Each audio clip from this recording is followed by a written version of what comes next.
या व्हिडिओमध्ये बघणार आहोत आपण वाक्यप्रचार व त्याचे उपयोग। पहिला क्वेश्चन वेळ न घालवता आपण पहिल्या क्वेश्चनकडे वळूया आपण। पुढील वाक्यप्रचाराचे अर्थ सांगून वाक्यात उपयोग करा। मित्रांनो असे 20 या ठिकाणी तुम्हाला वाक्यप्रचार दिलेले आहेत। पहिला आहे कापडे भरणे म्हणजे थरकाप उडणे किंवा भीती वाटणे। वाक्य मित्रांनो बघा, पुराचे पाणी घरात आलेले पाहून माधवला कापडे भरले। दुसरा मित्रांनो मान वाकणे म्हणजे हार मानणे। वाक्य बघा, शिवरायांच्या पराक्रमामुळे अनेक शत्रूच्या माना वाकल्या। क्वेश्चन नंबर 3 अर्थाचा अनर्थ होणे म्हणजे होतं मित्रांनो चुकीचा अर्थ लागणे। वाक्य मित्रांनो रामने चुकीचे ऐकले आणि अर्थाचा अनर्थ झाला। चौथा आहे आत्मसात करणे शिकून घेणे। वाक्य मित्रांनो रमेशने तबला वादनाचे कौशल्य झटकन आत्मसात केले। त्यानंतर मित्रांनो पाचवं आपले मानणे म्हणजे आपलेसे करणे। वाक्य मित्रांनो रिचा ताईंनी अना पिंकीला आपले मानले। नेक्स्ट क्वेश्चन आहे मित्रांनो सहावा आहे अंगाला लावणे म्हणजे दोष चूक मान्य करणे। वाक्य आहे मित्रांनो अंगाला लावून घेणे हे विजयच्या स्वभावातच नव्हते।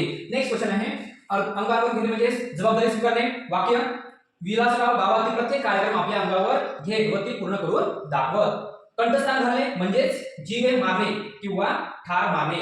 वाक्य बाजीरावाने शत्रूला कंठस्थान घातले।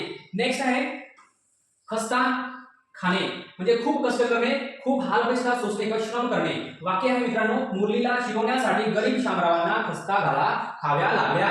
10वा आहे खांद्याला खांदा लावणे म्हणजे सहकार्य करणे। वाक्य आज सर्व क्षेत्रात स्त्रिया पुरुषांच्या खांद्याला खांदा लावून चालत आहे। नेक्स्ट झुंगारून घेणे म्हणजे परवा न करणे। आधुनिक स्त्रीने आपल्यावरील कुप्रथांची सारी बंधने झुंगारून केली आहे। ताव मारणे म्हणजे मनसोक्त खाणे। बऱ्याच दिवसांनी घरी परतताच राहुलने आईच्या हातच्या पुरणपोळ्यांवर ताव मारला।